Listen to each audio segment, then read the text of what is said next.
At just 15 years old, Catherine Connelly co-founded a small startup that would eventually grow into a global social discovery and dating platform, reaching millions of people. Over the next 2 decades, Catherine helped scale the company through explosive growth, constant innovation, and two major exits. First, a $100 million deal, and later a $500 million acquisition. It's now trading on NASDAQ. Passion, inspiration, determination. Are you ready to jump into a better life? Welcome to our program, Jump Into It. Welcome to Jump Into It, a podcast to help you prosper with purpose. Today on Jump Into It, we're talking with a woman who didn't just enter the tech world early. She helped shape how millions of people connect online. At just 15 years old, Catherine Connelly co-founded a small startup that would eventually grow into a global social discovery and dating platform, reaching millions of people and ultimately becoming the Meet Group, a publicly traded company behind the apps like Meet Me, Tag, Growler, and Scout. Over the next 2 decades, Catherine helped scale the company through explosive growth, constant innovation, and two major exits. First, a $100 million deal, and later a $500 million acquisition. It's now trading on NASDAQ. But behind the headlines is a deeper story about navigating high-stake decisions, building the right support systems, and redefining success at different stages of life and business. She shares those powerful lessons in her book, Designing Success, Lessons from 20 Years as a Female Tech Entrepreneur. Today, we're diving into what it really takes to build something that lasts and how women entrepreneurs can design success on their own terms. Catherine, welcome to Jump Into It. We're so excited to have you. Thank you so much for having me. I'm excited to be here. So what made you decide at this time in your life to write Designing Success? You know, it was really just, I was, so after the company, we had that $500 million acquisition by the parent company, Harmony. I worked for the company for a few years afterwards. And at that point, I was ready for something new. And not only that, but I had honestly had write a book on my to-do list since I was in college. And so it was just something I had always wanted to do, was write a book. And it felt like the right time. What happened was my friend Alyssa called me, and that was the spark. So she called me, and she was just struggling so much at her job because people kept quitting or were being like, oh, but it was mostly, honestly, people quitting. And all this work was just being piled up on her. And she had two young kids, two kids under 5. And she was just exhausted. And she felt like, she was talking to me, she's Catherine, I feel like I'm doing something wrong. Like if I just could work harder, if I could just do those things. But she felt like she was failing her kids. She felt like she was failing her husband. She felt like she was failing at her work life. And it was just like snappy in all her relationships. And it was clear to me that's like, no, this isn't a problem with you. This is a problem with the environment. Like, you can't expect to do well in this situation where you're doing the work of 5 people all of a sudden within 1 month, and you need to give yourself some more grace. And it took me back to a lot of the lessons that I learned from building my company, because, starting at such a young age, I had to learn how to balance all that life stuff with being a very ambitious person very early on, and figuring out how to make, in high school, is figuring out how to pass finals while raising venture capital. Like, I had these things going on in my life that set me sometimes huge amounts of stress. So in college, I remember I started getting heart palpitations and things like that. I had to be like, oh, I need to focus on actually sleeping. Apparently that's important. And I would realize that, a lot of the things that, stress us out, that are causing burnout, because burnout's such a huge problem right now, really come down to, not thinking of how you can design the environment, because it's not something that you're doing wrong. It's more, that you can create an environment that becomes more conducive to your success. And I strongly believe that anyone can do this, both personally and professionally. And that's how we'll all thrive. Mm-hmm. So what does designing success mean exactly? Yeah, so I focus really on a lot of elements for how you can create an environment that's, more conducive to your success. So that includes things like making better decisions through frameworks, and also just, through different frameworks, how you can build a support system. And that's frankly, I think one of the most valuable pieces is how you build that support system, because, there's going to be people in your life that you need that, support you in the way that, like, maybe your mom or your spouse supports you. But you need more than that. You need, the right team around you, and you also need the right relationships and know how to form the right relationships that can really change your trajectory. So I kind of get into that there, as well as just how you can design your life so that you can actually create more time in your day and lead with authenticity. So is this a time management kind of approach, or is there much more to this? It's more than time management, a lot of it does go into, some things that are, related to time management. Like, one of the things is, like, the first thing you need to do for figuring out, like, the life that you want to be living and figuring out, like, what your North Star is learning then to then quit the things that aren't serving you. And a huge chunk of, figuring out what you want to spend time on is then figuring out, okay, well, that means I can't spend time on this other thing. And all of this is driven from, my experiences building the company. Because when we were building, different features, resources are limited. We had to say, okay, this is where we're going to put we're going to let that feature die so that we can invest in this other feature, so that we can invest in this whole new platform. And we had to make that decision, again and again. And so often I find, especially as ambitious women, we say yes to a lot of things that we really can't do. And a lot of times you don't stop to take stock of all the things that you've said yes to and the things that you need to start strategically quitting. And part of it is, there's this moral dilemma around quitting. There's, we kind of treat it as a moral fault, when it's not. It's being honest about what you actually can do with your time so that you can direct both your focus and your experience towards the things that are actually going to draw you in and give you life. Yeah, this is something that a lot of entrepreneurs struggle with. And I'm so glad that you bring this up. And it's like, how do you go about defining what's important, what isn't important?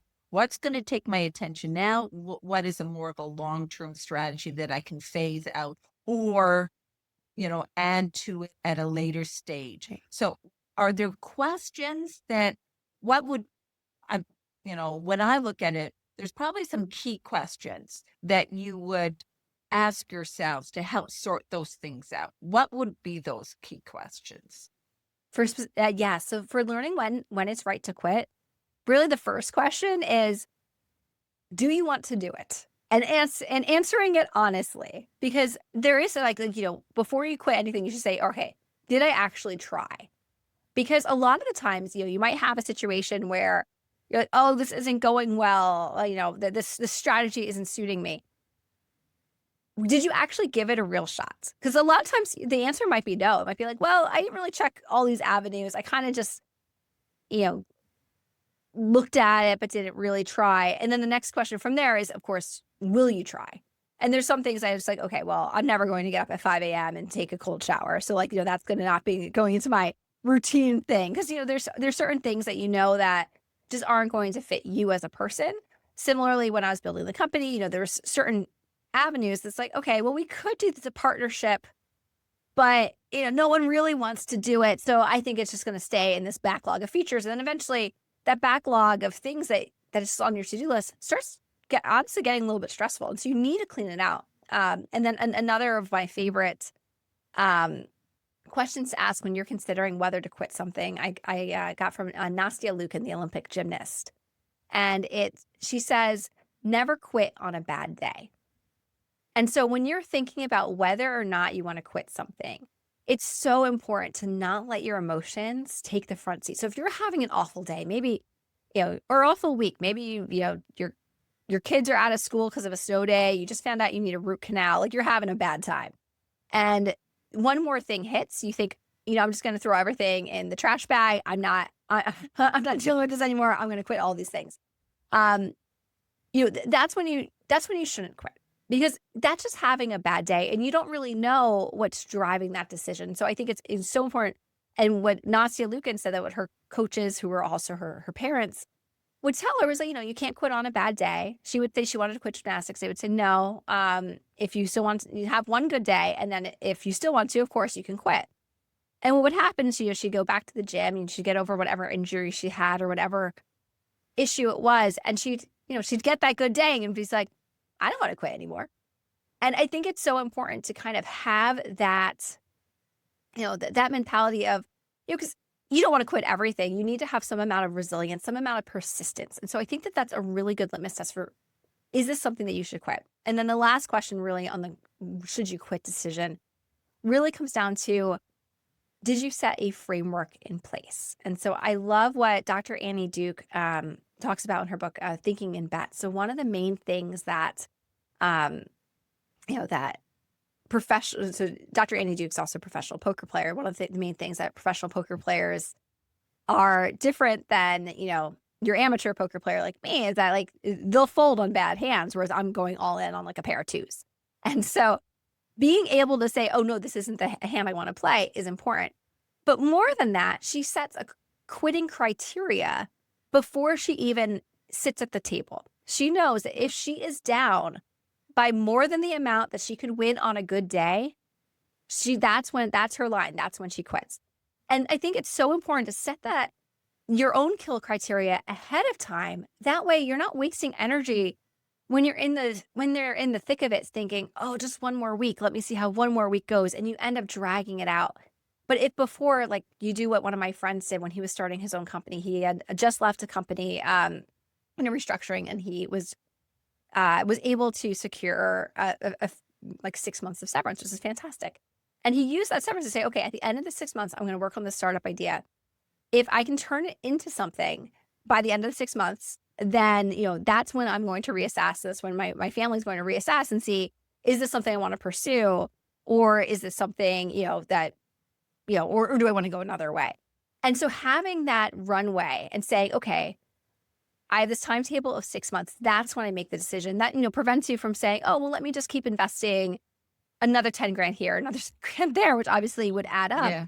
And doesn't change your, it doesn't necessarily give you any more information. He set a time limit so that he knew when he would have to make the decision. And I think with any decision you have, I think having that kill criteria is key. It's even key in relationships. Maria Avgatides, she's the author of Ask a Matchmaker Maria on Instagram. If anyone follows her, she's fantastic. But and obviously I'm coming from the dating app world as well. And I've always loved her advice is like, if you're chatting with someone on one of these apps for a week and you haven't met yet, just stop now. Like that's your line. If you haven't met for a in-person date within a week of chatting, then move on. And it saves so much time and saves so much energy. And so I think having these kill criteria in any domain of your life can really help you create a life where you can thrive.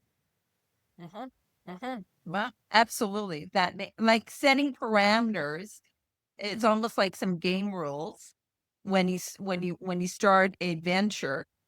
Sometimes though, you start a venture and then you ask yourself, well, why did I even start it? Was it something that I really wanted to do, or somebody else pushing me so it stays on the list to make the other person happy when I've already set it up to be sabotaged because it's not something I really wanted. So, the exit strategy is really important, but how did it get there in the first place is also important. Was it really you that put that on the list, or is it somebody else's pressure that put it on the list? And so you were never fully committed in the beginning.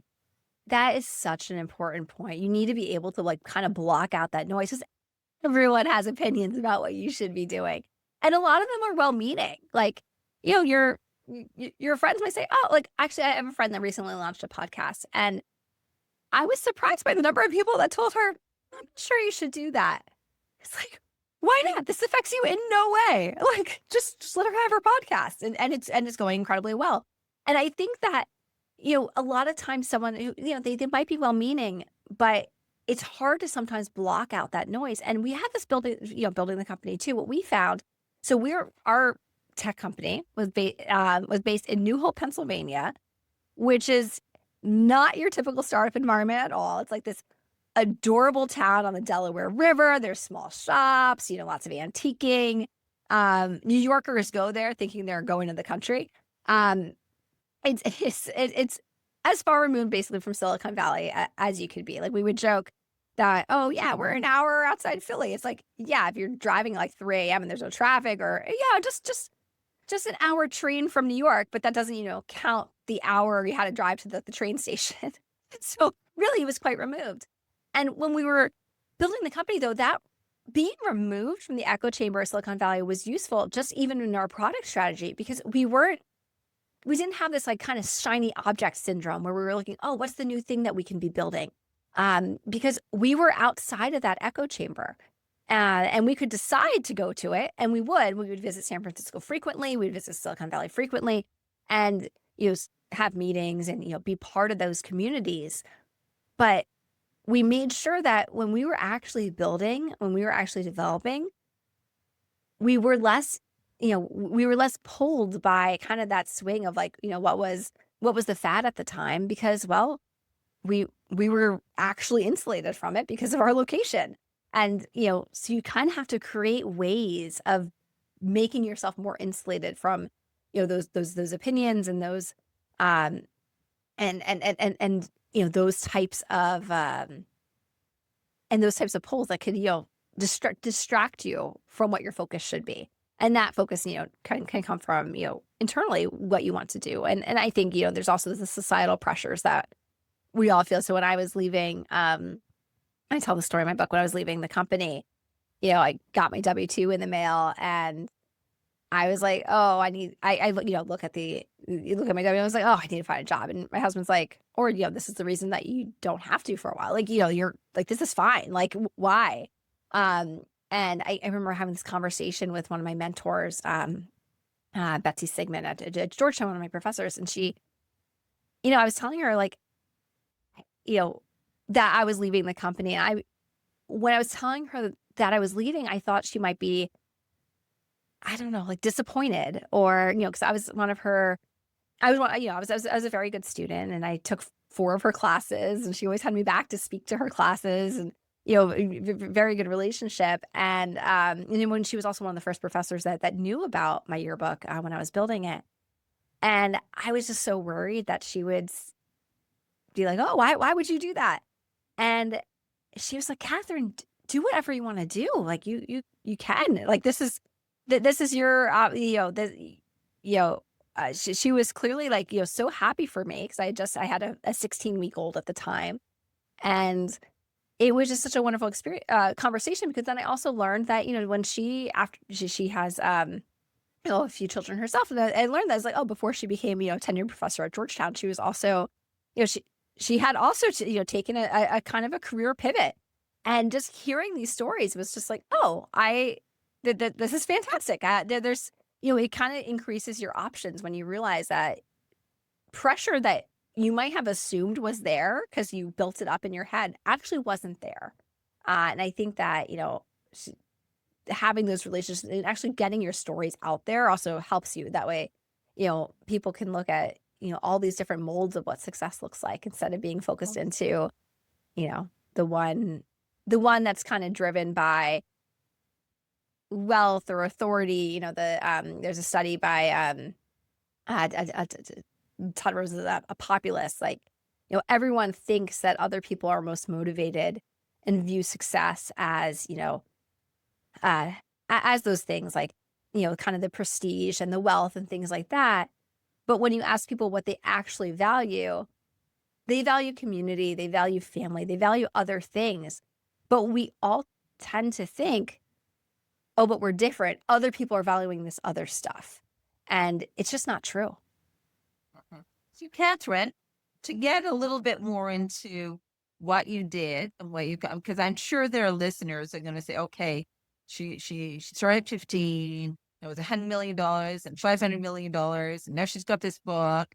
But, can you line up the dots a little bit more about like when you started, what is the yearbook, like what was your day to day, how did you evolve? Because, if somebody wanted to do or even considered achieving the level of success or to be able to scale and grow a business and get a PO on it, what did they do? What is kind of the roadmap on being Mhm. able to parallel what you had accomplished? Yeah. So I think I like to kind of start my story before it starts, because the whole reason I wanted to be an entrepreneur was because I saw my oldest brother Jeff start his first company while also in college. He's 11 years older than me, and so I'm 7, and he created this essay editing business, college admissions essays, and so I grew up with this initial exposure to entrepreneurship that was critical because that's what made me want to be an entrepreneur because I grew up thinking, why can't I do this? Jeff did it. And it kind of made it so that it was just something that seemed very possible. And so as I was growing up, I kind of knew I wanted to be an entrepreneur and I was looking for an idea. And so when my family moved to our town of Montgomery Township, New Jersey, I was new in my high school and I was having a hard time making new friends and with my other brother Dave, who's only a year older than me. There's a big gap. And Dave and I were just flipping through a normal high school yearbook in his room, and we're like, this would be more fun if this was online. And that's when we were like, okay, this is the idea. Let's run with this. Let's put yearbooks online, and we'll make it a way that you can meet new people in your school very easy, and and kind of be like a continuation Kind of like basically of the your high school day. Facebook kind of thing, right? Where you did with Exactly. the university. Okay. Did you get Yeah. it? Did Facebook influence what you were building? Yes. So Facebook was only in colleges at the time. So Dave and I, at the time we got the initial idea, we hadn't heard of it because it was only in Okay. like, I think 3 schools. But we pitched the idea to Jeff, who had read about Facebook in an alumni magazine. And so he was like, oh, this is like Facebook for high schools. He's like, this could be big. And so Mhm. he invested in the initial idea. And at that point, we're watching Facebook. We're seeing that they're growing school to school. And we're like, okay, let's do the same thing. Let's try to grow school to school. But first, we got to get it launched. And none of us know how to code. So we had to, we actually found a developer team using Elance, now Upwork, located in Mumbai. And so we would send them hundreds of pages of specification sheets, pen on paper wireframes, detailing and illustrating, how the site would operate. And Dave and I would often be up talking to the devs until 2 or 3 in the morning because of the time difference, while still having to be up for 7:30 homeroom at our high school. So it was kind of an exhausting time. But once it finally launched, we launched in just our local high school, which is Montgomery High School in Skillman, New Jersey. We, we didn't have much of a marketing budget. We're very scrappy. So we thought, okay, well, what will make people join this thing? And we started where we came up with the idea of wearing fun shirts to school every day that said things like, answering the questions that matter most. Who are your friends' friends and are they hot? And from wearing silly shirts like these for, a week straight, we even had like a tracksuit for gym. We were able to get our first 400 people to sign up in the first week. So we're like, okay, this is fantastic. We Wow. have this Okay. initial growth. Yeah. Yeah, All from your high school? Like it was all just from your our high high school, school at the time. Okay. just our high Sorry. school at the time. Okay. And it became Yeah. this like Okay. perfect beta ground because, this is our target market and we're in the target market and they're coming up to us at the lunch tables around the track and just giving us their ideas for the company.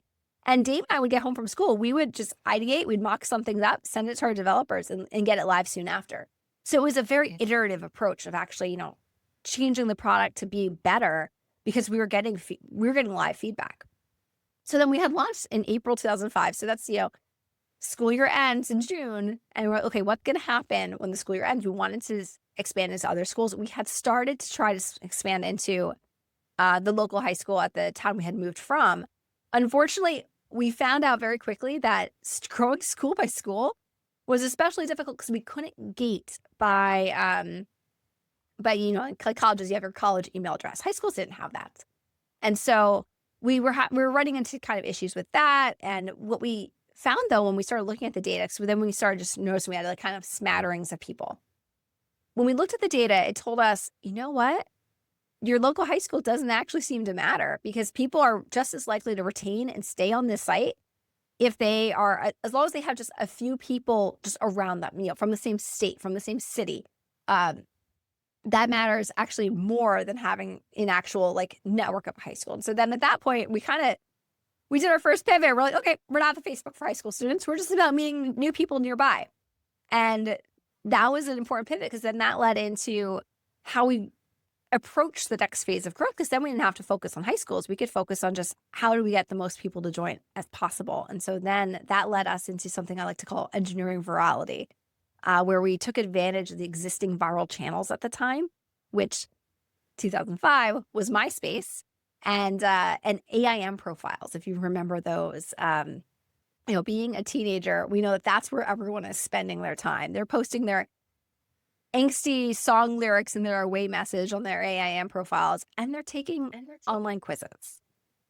There was this website that had lots of user-generated quizzes that we purchased all the 80,000 user-generated quizzes, and we built a social element on top of it that ended up being that users would share it, and we would put between the quiz results and the end of the quiz, we would put a sign-up flow, and people would use it. They could have skipped it, but a lot of people signed up because they want to see, who got, and these were silly quizzes, like, what friend's character are you? And you might want to be curious, you might be curious to say, who else got Phoebe? And that would be the reason you would want to sign up, and you'd want to see, who nearby is kind of similar to you. And by doing that, we were able to get our first 1 million users in the first 9 months we were launched to everywhere. Wow. And how did you monetize it? So at the time, we weren't monetizing it at all at that point. And then we were starting to like, okay, well, let's start throwing some ads on it and see what that does. But yeah, we didn't try to monetize it at all for roughly the first year. And then when we were starting to look into raising our first Series A round, so we raised our Series A in November of 2006. So it was a $4.1 million round. Leading into that, we had about low 7 figures in revenue, because we had started just to try to put ads on it, just to say, okay, this could do it. Because also, you never know if you're going to get, if you're going to actually be able to raise money. So we knew that we would have to, at that point, we had about a dozen team members. We're like, okay, we're going to have to pay people. And so we need to actually have revenue coming in, whether or not we're able to successfully raise the money. So we wanted to make sure that we kind of did things in parallel. So we started building that team out. Once we had our Series A, we were able to grow a whole ad team, and we stayed as an ad-driven business for a long time. It was an interesting thing though, because in 2010, when we launched our mobile apps, all of a sudden all of our users were now going to mobile, which for a Meet New People app, everyone having a GPS device in their pocket's pretty powerful. But the problem was that no advertisers were spending money on mobile at the time, so there was no revenue there. And the following year was when we did our public deal, so we became a public company. And now, we're like, you're saying, okay, our biggest platform is web, and we don't intend to make any more money on that. We're focusing all of our investment, all of our energy is going to mobile. And it's telling that story to shareholders and saying, this is fine. We're gonna monetize this other platform. It's gonna be the future. And making sure that they know that is the future, and sharing why we believe that. But eventually the ad dollars did go there. We launched other things like in-app purchases and things like that. But then in 2016 or so, we started seeing mobile ad revenue was falling off a cliff again. And we were like, okay, wouldn't it be nice if our users paid us? That'd be cool, right? And at the time, we had morphed into more of a dating app. And as a dating app, typically dating apps make money by subscription. So, everyone pays $10 to $30 a month or whatever your subscription rate is. And that's how it goes. And we didn't want to do that, because one of the most important things to our users, and the company name was called Meet Me at the time. The main app was called Meet Me at the time. One of the most important things to them was that, that it was free, that they were able to chat with everyone, that we weren't paywalling everything frankly, almost everything else was. And so we wanted to keep communication open. We thought that was important for where we fit in, and kind of in the landscape of social apps. Being free was important to us. And so we're like, okay, well, what other features could we build? And we looked to China was building there was this app Momo that was very similar to us, except that it also had a live streaming feature.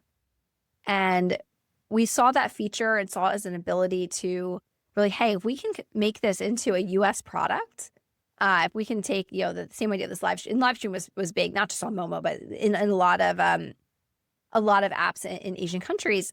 Or if we can make this work in the US, then this could be something that could solve a lot of the problems in the dating app industry. Because one of the major issues on dating apps is like you join the app because you kind of feel lonely, and the first thing that you get is, if you're a male user, is you look at an empty chat screen and you don't have a very good experience because you're looking at an empty chat screen. You're kind of more lonely than you were before because now you're also kind of rejected. And women would feel the same way, because even if they had too many chats, it's usually not from the people they want to talk to. And so we saw it as a way to kind of fix that problem. You connect with people right away. It was a one-to-many live streaming feature, and it did exceedingly well. And what was really interesting about the feature was, unlike, your typical dating app monetization structure where you're just making the subscription revenue, most people are using the app for free. But then there's a few people that want to support the streamers that actually are paying a lot of money. Like, you're basically monetizing users up to their willingness to pay. And the streamers who are creating that content also get monetized. So it was a really new and really interesting model to introduce in 2016, 2017 when we were building it. Of course, now live streaming is like everywhere. It's just something that everyone does, everyone's kind of familiar with. But that was the initial concept. It's like, oh, well, let's think of how we can create a whole new platform, a whole new model, and do that. And then that ended up driving the majority of our revenue. Wow. Yeah, that would be. And how did that idea come about? Because you say we. So was it you and your brother that you worked closely together, or as a team built, you were just part of a team? Like, how did you have a strong ownership in everything that was that was being discussed? Like, what was or were you challenged as a leader to try and get your voice? So, it's just me. Hi.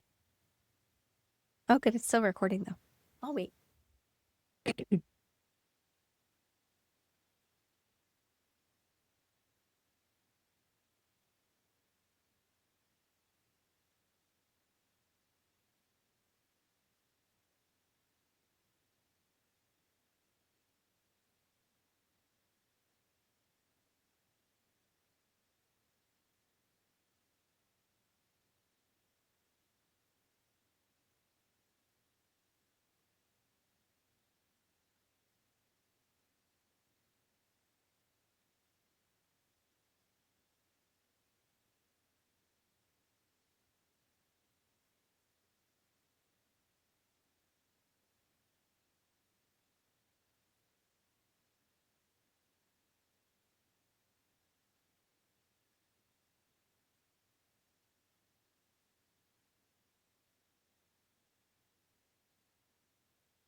Oh, you're on mute.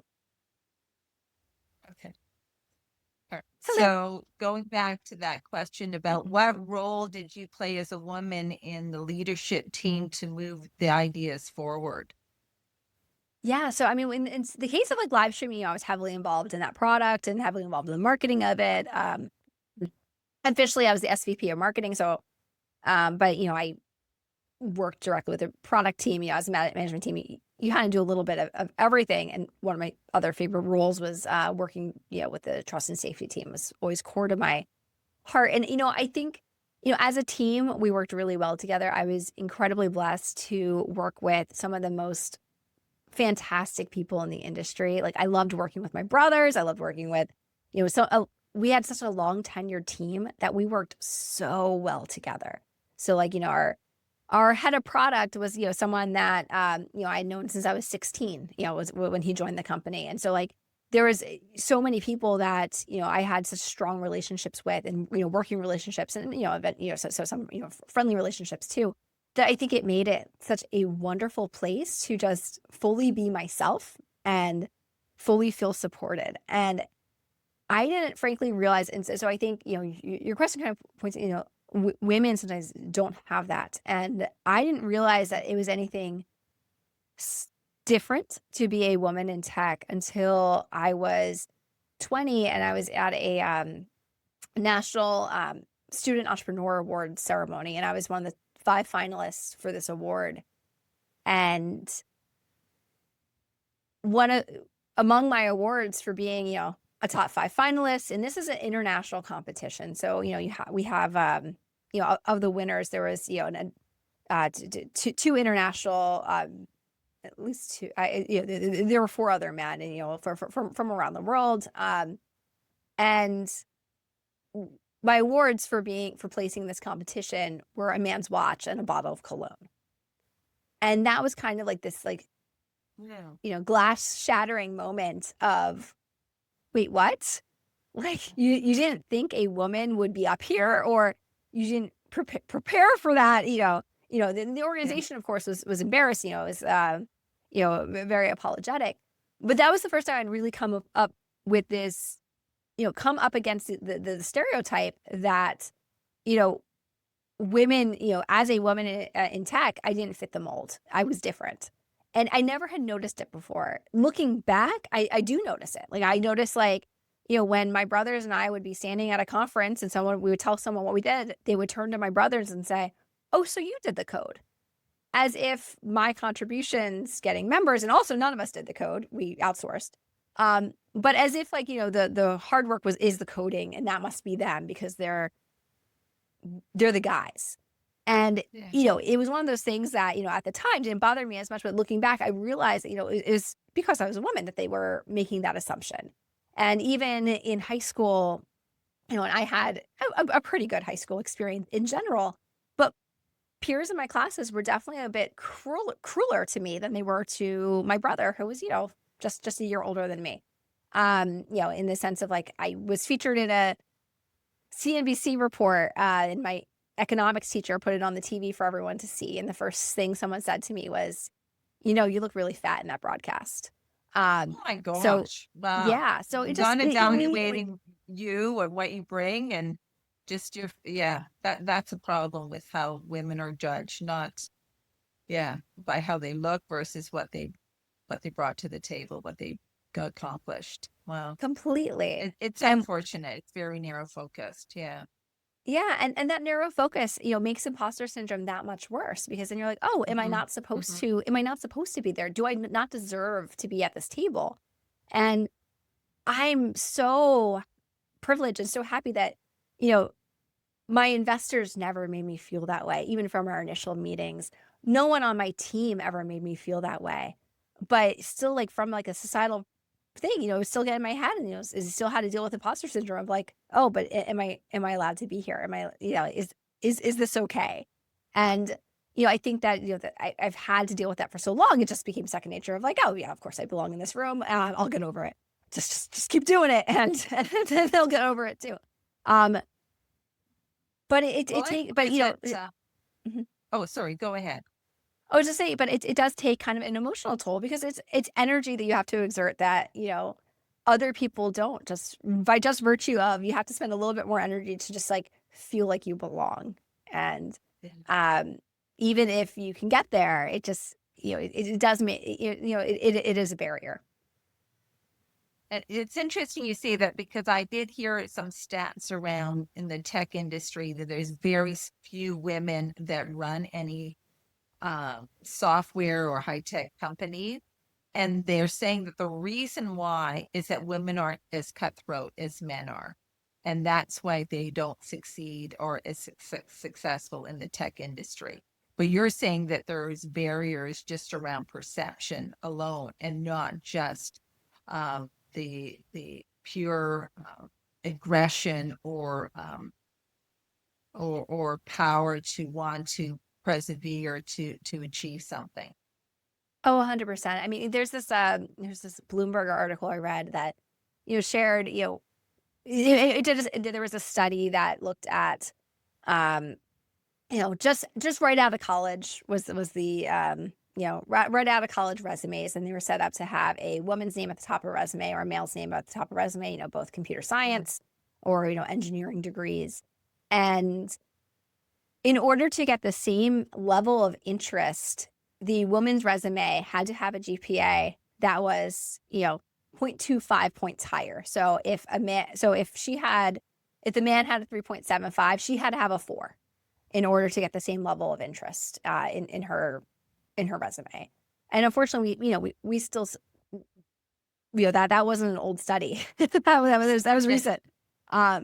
And we see that. And I think, when I spoke at South by Southwest, I want to say it was like 2012. I remember in my talk, I had mentioned that how only about, 2% of venture capital goes to,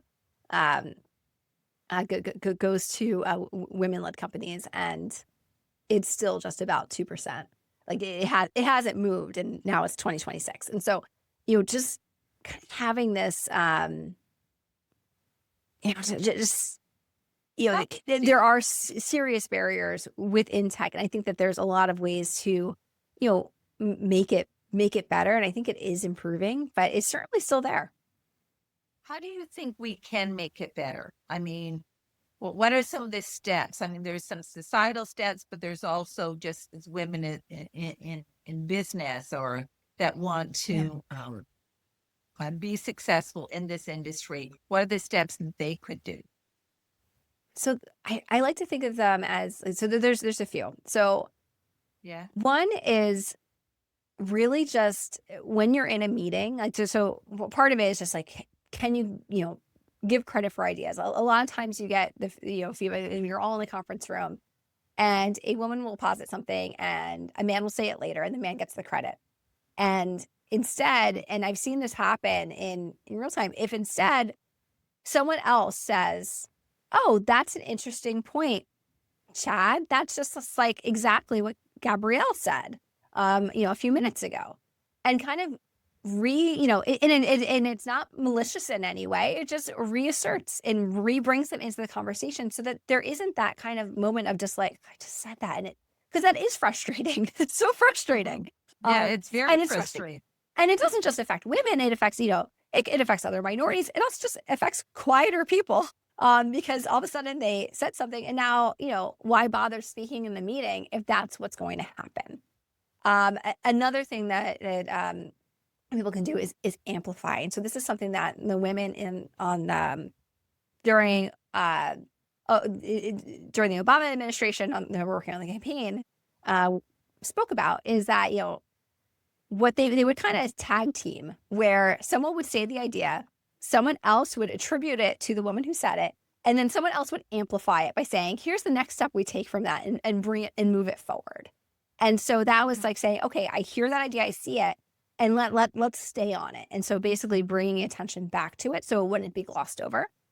But I think one of the, just the most important aspect is just like, how can we be better, be a better like wing person for other women in our lives. So that's another huge piece. So when I went to college, I didn't like talking about my yearbook at first. I wanted to kind of keep it this secret double life because of some of the negative social, issues I had. It wasn't something I wanted to talk about. And my best friend thought that what I was doing was really cool. And she would tell everyone, she would say, did you hear that Catherine's company just did, whatever? And I would do the same. It's like, when she was getting all her law school acceptances, I was probably her big, I was reading the novel like, she's amazing. And I think that, that it's so important to kind of bring up other people's accomplishments for them, because unfortunately there can be blowback in talking about your own achievements. And so if you can be, a wing person for people in your life and say, hey, this person did something. Well, one of my friends, Jonathan Jacobs, he had started this thing on LinkedIn that he called Friday Flowers. And every Friday he would take someone from his network and just write this post about how amazing they are with their work and why other people should work with them and his experience with them. And I think giving that public acknowledgement of what other people are adding to the conversation can help immensely with just making people feel more welcome, making them feel more seen. And then the last piece that especially is important for women is to have dual networks. And what I mean by that is, there's a lot of studies that show that, whether you're a man or you're a woman, you need kind of broad networks. You need to know a lot of people doing different things so that there's more opportunities open for you, basically. But what women also need is to have a close-knit circle of other women. So whether that's, your friend tours who are, your peers that are also, just killing it, your other female entrepreneurs that are doing it right now, you need those tight relationships because they're going to reveal, especially male-dominated industries, some of those the not said thing, the things that aren't said in those meetings that are going to be so important for you as a leader to know, to be aware of, like, oh, maybe that's not the VC firm to work with because this person had this experience with them, or from the entrepreneur standpoint, or maybe you find out about a role from another woman that at that company was like, oh, and also they have fantastic benefits, and this is actually a good place to be, and having kind of that insider information is key. And it's not something that, frankly, the men need. I mean, they can have their close men's circle as well if they want, but it's not something that they actually need to really further their career. It doesn't really matter as much because, frankly, it's already a male-centric space. And so, it's already out there. It's already in the open. And so what women need the dual networks because, especially in the male-dominated industries, there are a lot of unspoken things that, women can tell other women to help each other. And so basically being helping the other women in your space, connecting with each other and approaching everything kind of with this, mindset of abundance, I think is just the most important thing that we can be doing to make, tech a more friendly space for women and every male dominated space a more friendly space for women, is if, the women have to stick together. Yeah, the great advice there and great support. And I think you said something around abundance, because if people feel that if they're coming from scarcity, then they're not going to support one another. They're going to say, oh, there's only so many jobs. Why should I put you on a pedestal when I'm trying to get the same position or competing?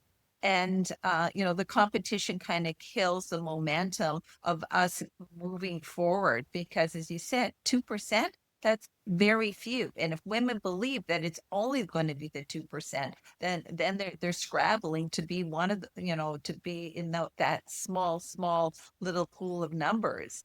And we're not going to get ahead with that type of mentality.